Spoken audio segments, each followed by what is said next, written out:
Hello, in Forstack 2025, we're at the Hornady booth with Miles from Hornady. There's this new round called the 338 ARC, and I'd like to ask Miles some information about this round. What can you tell us about it? Yeah, certainly. So its a primary use is going to be a subsonic payload delivery cartridge. Basically, it's a payload increase over something like a 300 Blackout, where you'd normally have a 200 to 230 grain bullet. Now we're running a 307 grain sub-X in that cartridge. So the parent cartridge case is from our 6mm ARC lineage. So we have the 6mm ARC, the 22 ARC, and now the 338 ARC, which is a magazine, a barrel, and a bolt swap in a small frame AR-15 platform rifle. So it will work on any static mag?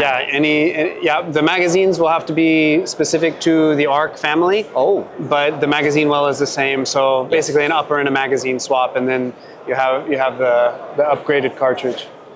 But so off the bat, we're initially releasing it with the 307 grain sub-X. Obviously that runs at 1,050 foot per second, just subsonic.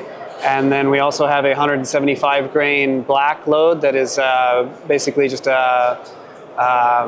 it's an OTM bullet, so non-expanding. Can I ask you what kind of barrel you intend to shoot this out of? Generally favors shorter barrels.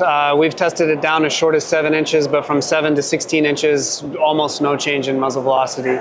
We've got a very nice powder blend with that works really well. Now, there is one question that a lot of people will ask me, and I'd like you to answer that question, and that is a payload. We're talking about a very heavy bullet. What is the actual purpose of such a bullet?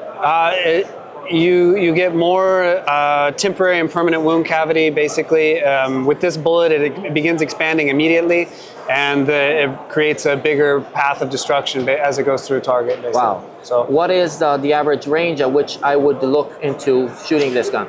Most of this, with subsonics in general, what we say is within 100 meters, you should be fine. When you start extending past 100 meters, there's a lot more ballistic drop, just because the bullet is going so slow.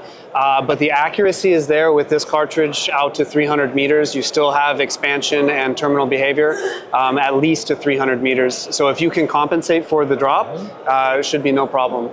The last question is, of course, availability, since we don't actually have a sample to show. Yes, this is brand new for everybody. We're just getting things running in the United States, so I imagine here within a few months you should start seeing it here in Europe as well. That's great. Yeah. Thank you so much, Miles. Yes, absolutely. And please continue following all for shooters.com. Any questions, post them below.